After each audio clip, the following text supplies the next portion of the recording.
Haleluya. Jadi mari kita bersama-sama melakukannya dan tetaplah menyala-nyala di dalam Tuhan. Yang keempat tadi, tetap menyala-nyala di dalam Tuhan. Jangan pernah tergoda oleh umpan murahan dari setan.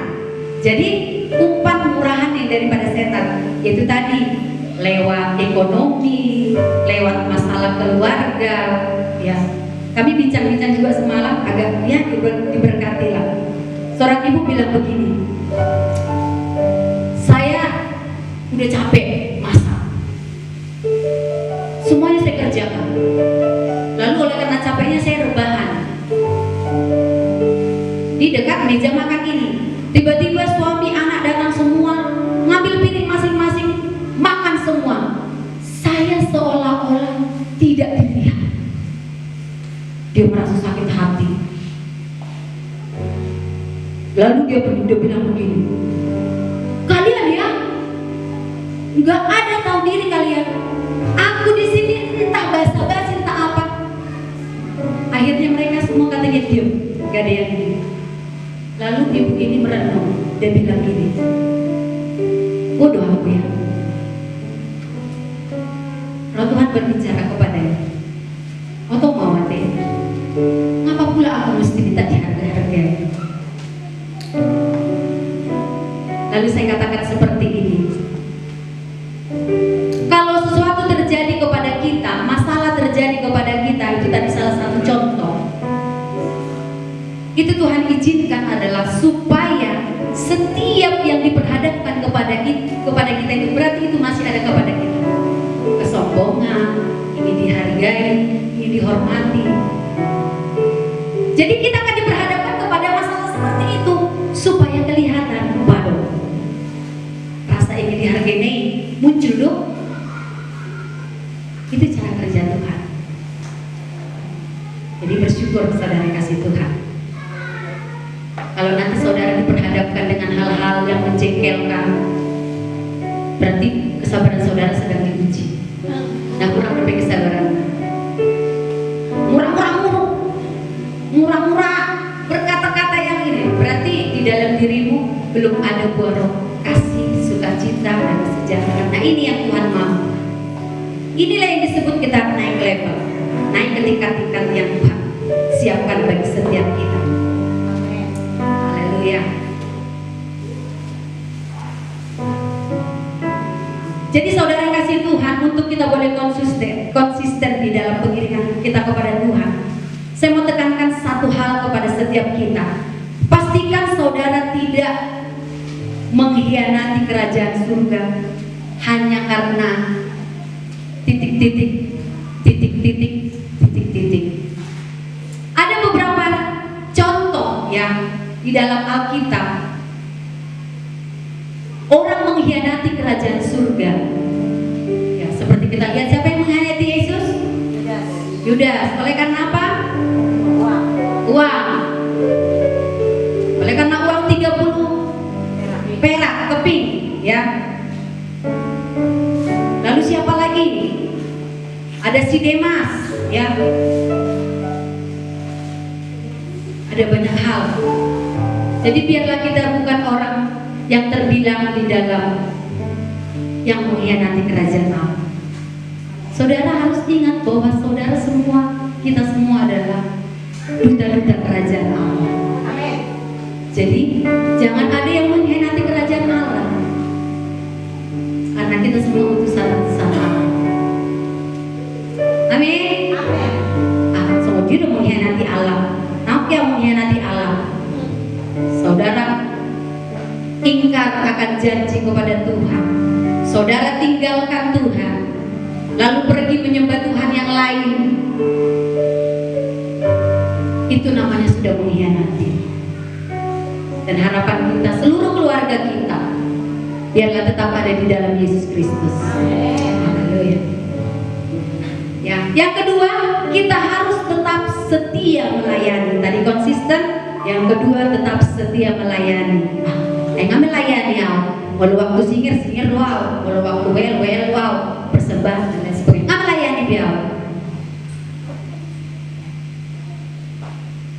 Tetapi ini kita sadari bahwa setiap orang di dalam jemaat harus sehat dan membuang kemalasan rohani. Nah, saudara, melayani, menurut pemikiran kita itu melayani itu seperti apa sih?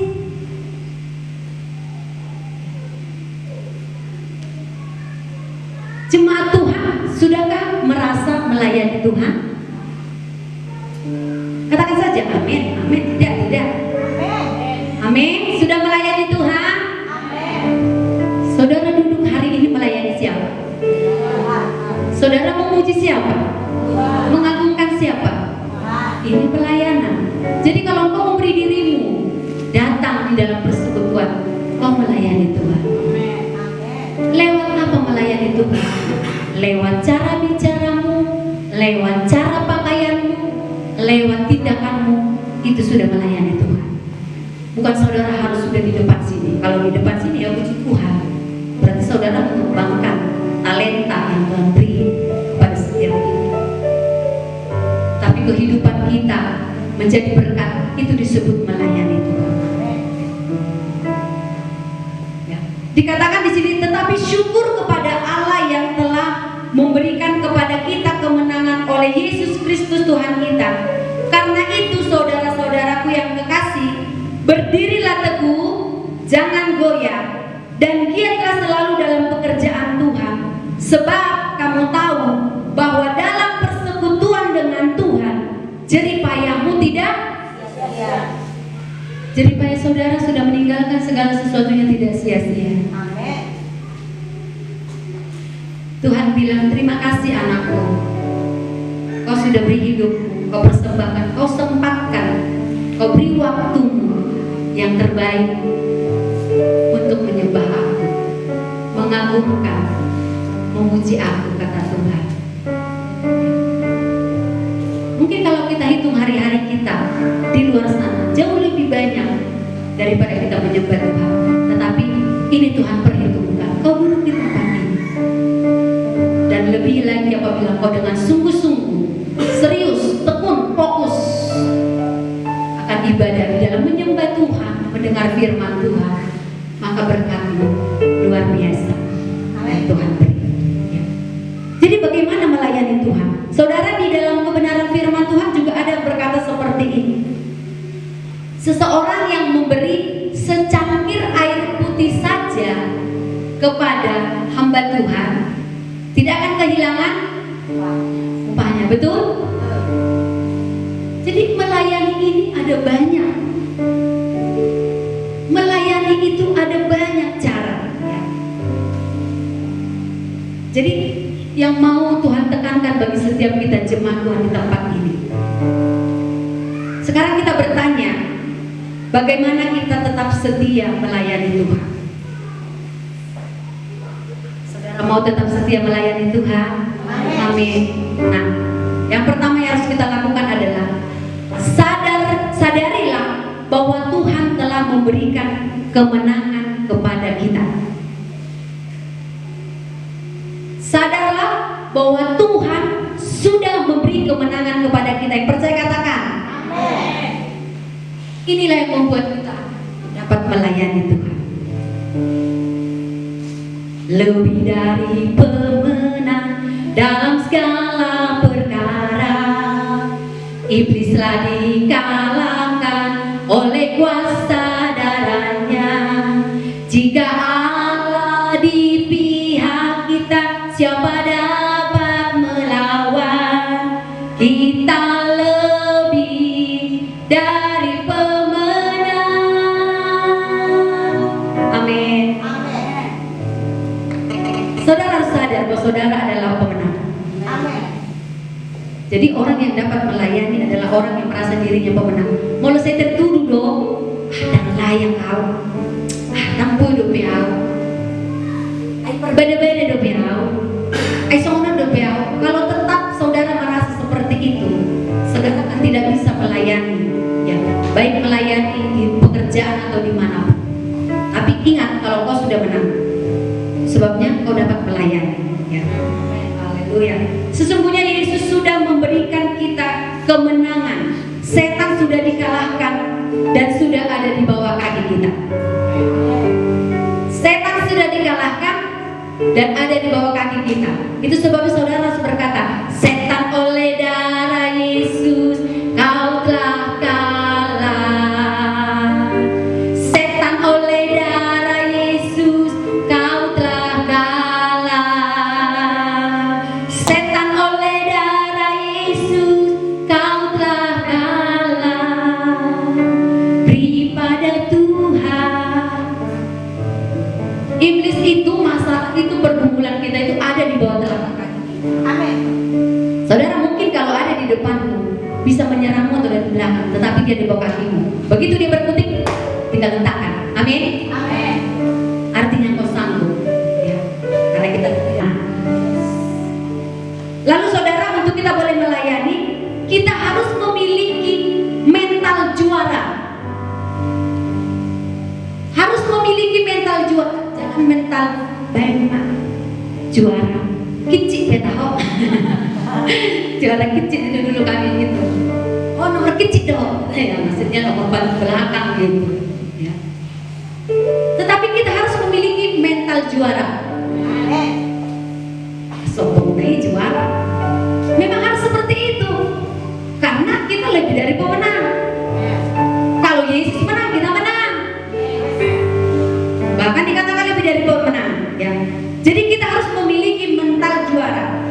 Sangat tidak logis jika kita masih dikuasai oleh dosa. Sangat tidak logis, artinya ada masuk akal mulai dikuasai dosa dosa kita. Orang yang sudah hidup di dalam Tuhan. Karena tadi saya mengatakan kepada kita, iblis kuasa dosa ada di bawah telapak kaki. Begitu dia menguasai kita, mengganggu kita, mulai menggoyahkan kita, kita katakan, hei kau setan, kau sudah ada di bawah kakiku. Amin. Itu mental seorang juara, ya, mental juara. Nah. Jadi kita jangan mau diombang-ambingkan oleh keadaan dunia. Saudara, kita akan berhadapan dengan dunia yang akan semakin kita tidak menentu kemana arahnya. Kita tidak tahu apa yang akan terjadi. Tetapi apapun yang terjadi, gelombang yang sedang kita hadapi, gelombang yang sedang terjadi bagi bangsa kita, bagi keluarga kita, bagi daerah kita, kita harus tetap lalui.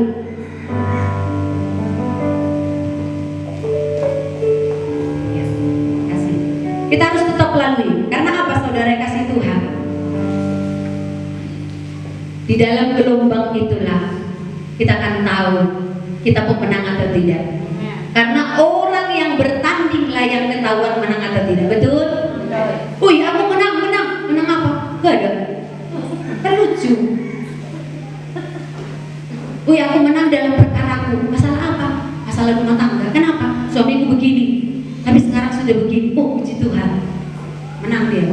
Terus ada saksi, iya bener loh, aku lihat memang suaminya dulu begini, tapi sekarang suaminya udah baik sekali, bahkan sudah melayani Tuhan.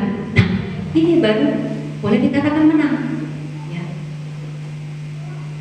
Jadi saudara kasih Tuhan, sadarlah bahwa Tuhan telah memberi kemenangan kepada kita dan milikilah mental juara. Yang berikutnya, giatlah selalu dalam pekerjaan Tuhan. Nah, ini dia orang yang tidak punya kesibukan, yang tidak punya urusan. Nah, saya mau katakan kepada kita, kalau saudara tidak punya bagian atau tidak melibatkan diri di dalam bagian pekerjaan Tuhan, ini kan rumah kita, ini kan gereja kita, saudara tidak ambil bagian, entah sebagai apa, maka saudara tidak akan giat. Betul? Betul. Saudara tidak akan semangat karena apa? Ayah aku si jamaah biasa-biasa loh. Awalnya rono dulu nggak pulang. Jadi dikatakan selalu giat dalam pekerjaan Tuhan. Artinya ambil bagian, jemaat Tuhan ambil bagian di dalam pekerjaan Tuhan ini. Amin. Ada banyak pekerjaan Tuhan di tempat ini. Ya. Beberapa waktu yang lalu saya juga menerima suara Tuhan tentang talenta, ya, bahkan tentang memuji Tuhan. Tuhan bilang begini, saudara. Seta, kenapa tiba-tiba bilang begini?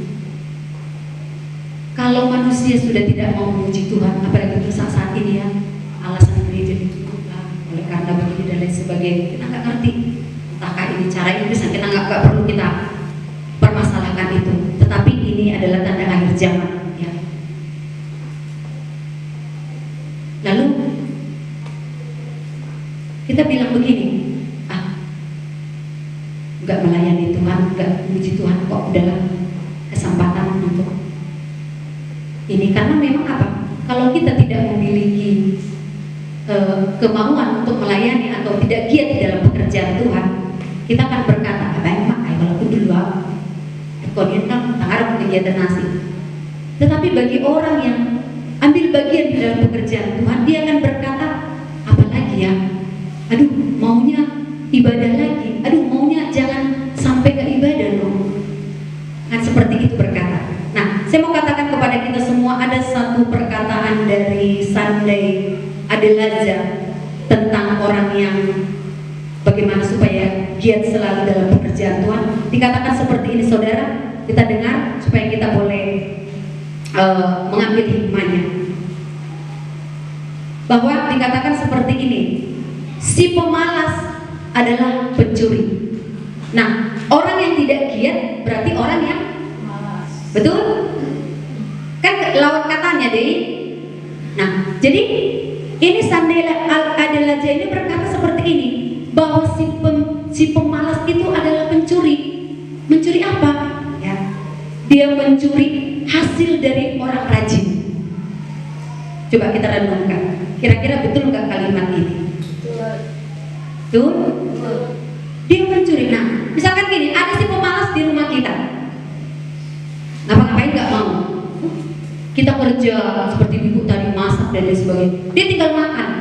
Berarti dia mencuri hasil dari yang rajin, betul? Jadi kalimat ini benar ya. Jadi dia mencuri kekayaan orang yang bekerja keras, ya. Lalu dia mencuri atau mengkonsumsi segala sesuatu yang bukan dikerjakan oleh tangannya. Nah, berarti seperti apa namanya, burung itu mencuri ya, dia nggak ngerjakan. Tapi itu firman Tuhan, burung di udara dipelihara. Ada kok nyanyinya. Kalau nggak percaya saudara, nanti burung bisa. Ada buktinya loh, ada nyanyiannya, ada firmannya. Kalau kami dipelihara oleh Tuhan, burung pipit tidak menanam, tapi Tuhan pelihara. Jadi kita samakan seperti itu. Tapi intinya bagi setiap kita yang pemalas, Tuhan katakan kita adalah pencuri. Saya percaya jemaat GBS Naruas tidak ada yang malas. Amin. Dia rajin bekerja. Haleluya. Kalian mau sampai banting tulang dan boleh bekerja keras, tapi jangan sampai banting tulang. Kasihan tulangnya. Nanti sombat tulang. Ya. Lalu yang berikutnya, apa yang harus kita lakukan untuk kita melayani Tuhan? Ingat, Allah memberi upah bagi setiap orang yang melayani. Jadi saudara ingat, kalau kita melayani Tuhan ada upah. Bukan berarti ujuk-ujuk gaji, bukan itu. Tetapi ini adalah membuat kita semangat bahwa apa yang kita kerjakan tidak sia-sia. Kita melayani Tuhan tidak percuma. Bahwa apa yang kita lakukan untuk Tuhan, kita akan mendapatkan upahnya, ya. Sebab Tuhan yang akan memberikan upah bagi setiap kita. Dikatakan di dalam ayat kebenaran firman Tuhan, dari tadi nggak ada ayat ya, tapi saya percaya semuanya kebenaran firman Tuhan, nanti ada baik buka ayatnya ya. Dikatakan jika kita tidak menjadi lemah, kita akan menuai. Jadi saudara, untuk mendapatkan upah, nah saudara udah nabung nih, mulai dari kecil, mungkin guru sekolah minggu, melayani di pemuda dan lain sebagainya, udah nabung, upahnya udah besar ya. Tetapi upah kita itu bisa hilang nggak? Bisa. Makanya dikatakan jika kita tidak menjadi lemah, kita akan menuai. Jadi orang yang menuai adalah orang yang tetap kuat, orang yang tetap semangat.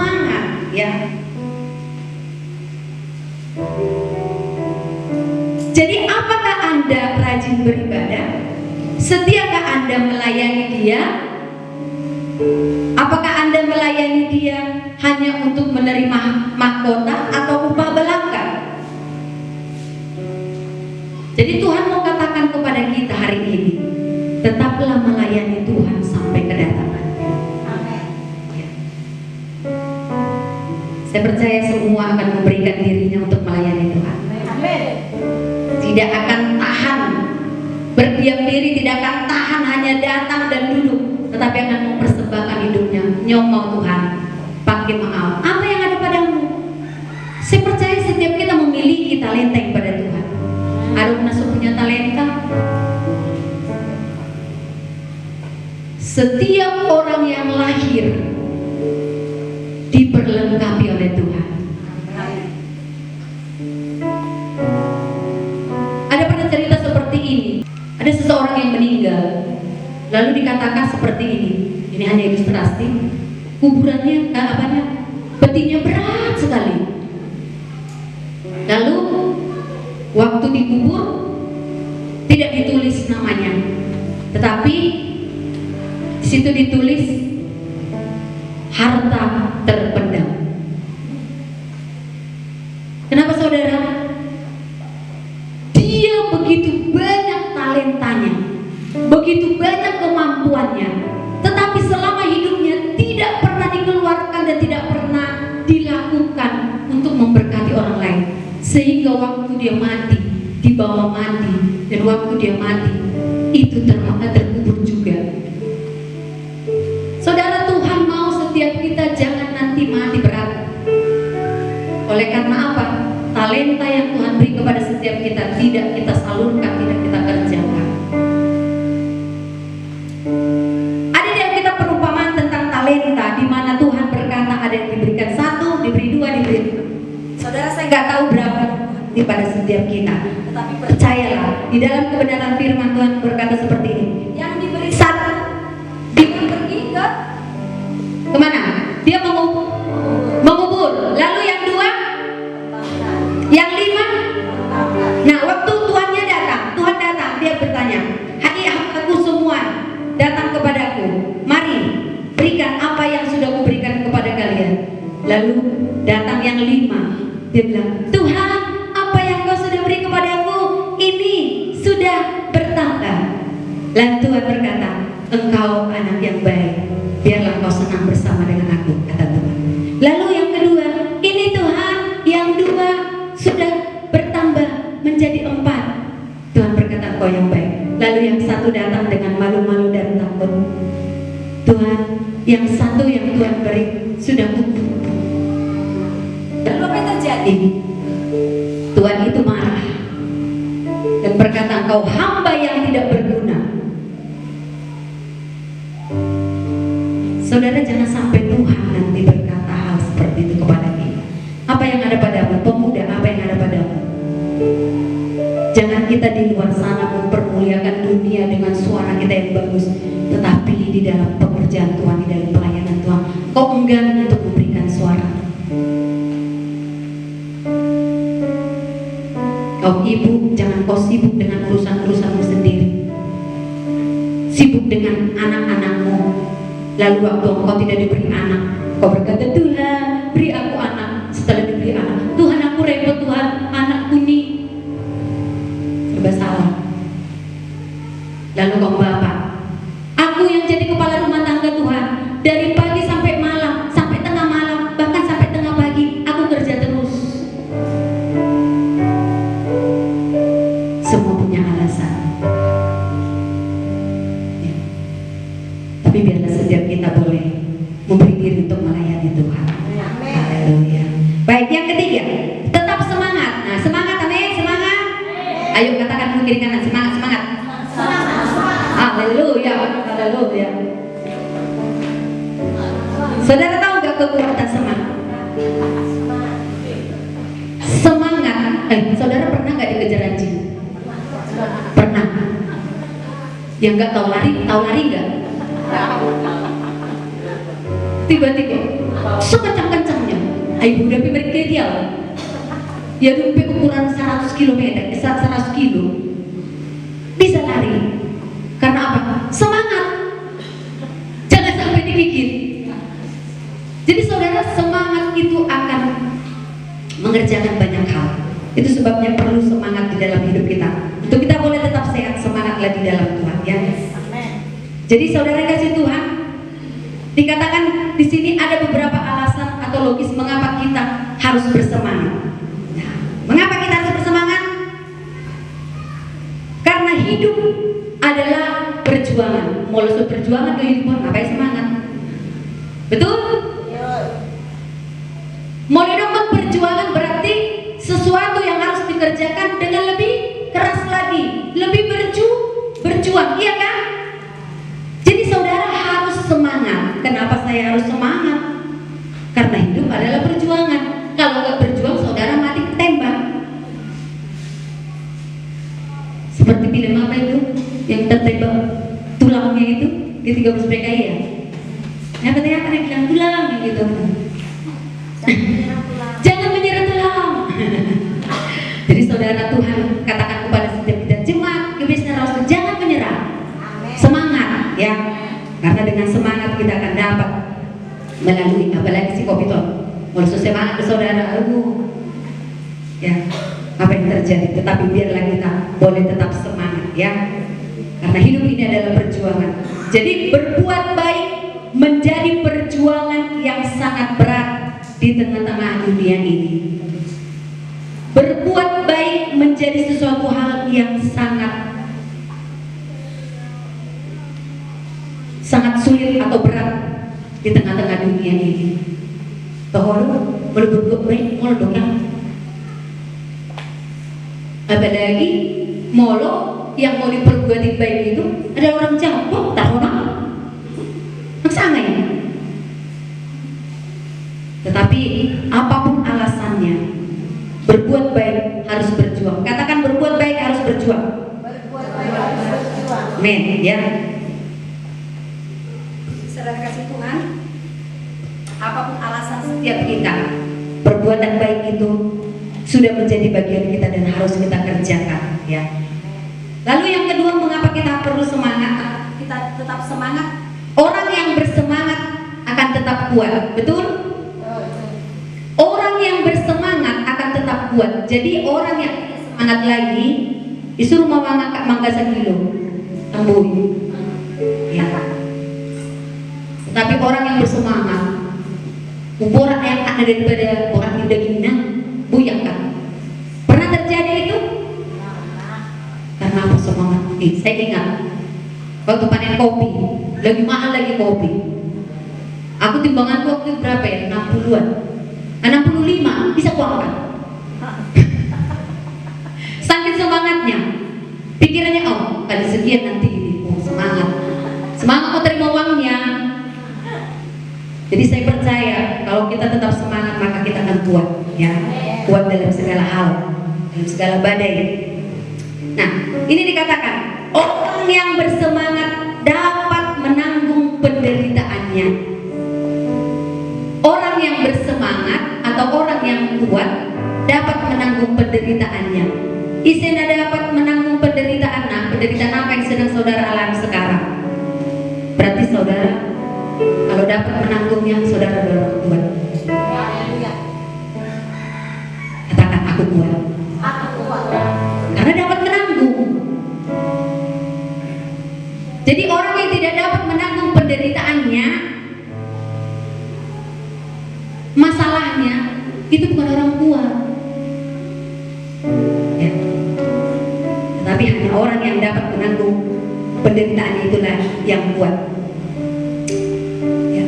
Jika seorang mengasihi Tuhan, ia tentu akan bekerja dengan semangat, betul? Bandinglah dengan Yakub yang harus bekerja. Saudara, ada cerita di dalam Alkitab. Yakub oleh karena semangatnya untuk dia